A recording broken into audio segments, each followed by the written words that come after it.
नमस्कार, आप देख रहे हैं बीटी बाजार। मैं हूं तानिया नेजा और आज इस वीडियो में हम बात करने वाले हैं फ्लेक्सी कैप फंड्स की। लगातार हम डिफरेंट टाइप्स ऑफ जो फंड्स हैं वो उनके बारे में आपको बताते हैं बीटी बाजार पे, चाहे वो हाइब्रिड फंड्स हो, चाहे वो किसी और तरीके के फंड्स हो।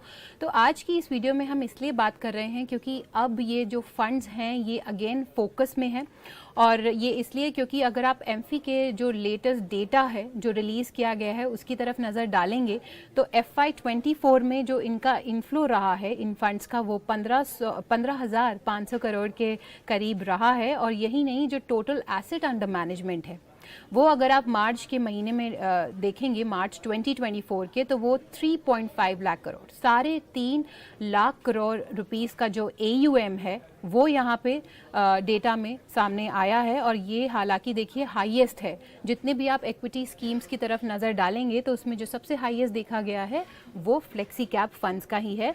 अगर आप ईयर ऑन ईयर बेसिस पे कंपैरिजन करेंगे तो आपको ये दिखाई देगा कि जो एसेट अंडर मैनेजमेंट है वो मार्च 2023 में 2.41 लाख करोड़ की जो फिगर सामने आई थी वो फ्लेक्सी कैप कैटेगरी में सामने आई थी। और यही अब अगर आप मार्च 2024 की बात करेंगे तो वो 3.5 लाख करोड़ का जो एक आंकड़ा है वो सामने आया है। अब चलिए बात करते हैं कि ये फंड्स होते क्या हैं और क्या रीज़न है जो हम ये इस तरीके का जो अपसर्ज है वो आते हुए देख रहे हैं।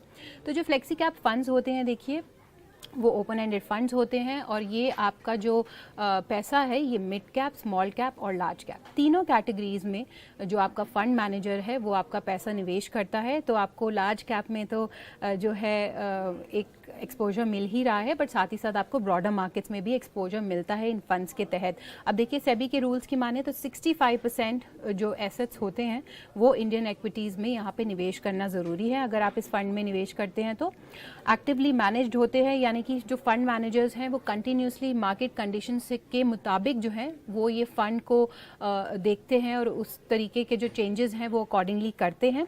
अगर एक्सपर्ट्स की माने तो एक ये एडवांटेज रहता है कि जो डाइवर्सिफिकेशन है वो आपको मिल जाता है लार्ज कैप में, मिड कैप में और स्मॉल कैप में। अगर आप रिस्क एवर्स इन्वेस्टर हैं तो आप ये डाइवर्सिफिकेशन का जो एडवांटेज है वो ज़रूर उठा सकते हैं।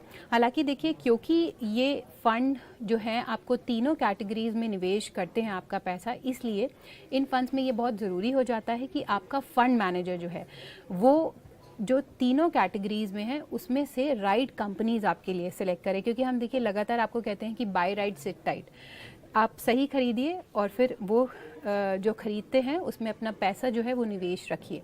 तो इस फंड में ये बहुत ज़रूरी हो जाता है कि जो आपका फंड मैनेजर है वो सही कंपनीज में आपका पैसा निवेश करे।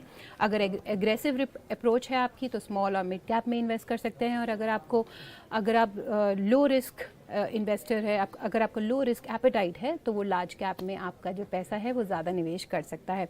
अगर हम रिटर्न्स की बात करेंगे तो देखिए फ्लेक्सी कैप फंड्स ने एवरेज रिटर्न जो है वो 40% से ज़्यादा तक का दिया है FY24 में। अगर आप तमाम फंड्स में नज़र डालेंगे तो bank of India flexi cap fund आपकी स्क्रीन पर, उसका जो रिटर्न है वो 59.6% है, जो कि टॉपर है इस कैटेगरी का। उसके बाद आता है क्वांट फ्लेक्सी कैप फंड जिसने रिटर्न दिया है लगभग 57% का ड्यूरिंग द सेम पीरियड। उसके बाद आते हैं GM फ्लेक्सी कैप फंड और Motilal Oswal flexi cap fund. इन फंड्स ने भी शानदार रिटर्न जो है अपने इन्वेस्टर्स को दिया है। 55% से ज़्यादा तक का जो रिटर्न है वो ये जो फंड है ऑलरेडी दे चुके हैं। पराग पारेख फ्लेक्सी कैप, हम लगातार इस फंड के बारे में आपको बताते हैं, काफ़ी फेमस है इन्वेस्टर्स के बीच और लार्जेस्ट स्कीम भी है। इस वाले फंड ने जो रिटर्न दिया है वो है 40% का FY24 में। अब देखिए अगर आप और फंड्स की तरफ भी नज़र डालेंगे तो आपको ये दिखेगा कि मार्च के महीने में, मार्च 2024 की मैं बात कर रही हूँ, उसमें स्मॉल कैप म्यूचुअल फंड का जो आउटफ्लो है वो 94 करोड़ रुपीज़ का रहा है। मिड कैप म्यूचुअल फंड्स का जो इनफ्लो रहा है वो 1017 करोड़ रुपए है। और ये ध्यान देने वाली बात है क्योंकि स्मॉल कैप और मिड कैप में हम लगातार ये देखते आए हैं कि जो असमंजस है वो बना रहता है। और हालांकि जो हाल फिलहाल में हमने करेक्शन भी आते हुए देखा था तो इसके बाद से ये जो फंड्स हैं ये ज़्यादा फोकस में आ गए थे। और लार्ज कैप जो फंड्स हैं उसमें जो इनफ्लो रहा है वो रहा है 2127 करोड़ रुपीज़ का। तो ये तो बात हो गई फ्लेक्सी कैप की। पर तमाम म्यूचुअल फंड स्कीम्स के बारे में जानने के लिए आप बीटी बाज़ार के साथ बने रहिए, और तमाम इक्विटी से लेटेस्ट अपडेट्स को पाने के लिए भी आपको कहीं नहीं जाना है, आपको बने रहना है बीटी बाज़ार के साथ। तो इस वीडियो में इतना ही। नमस्कार।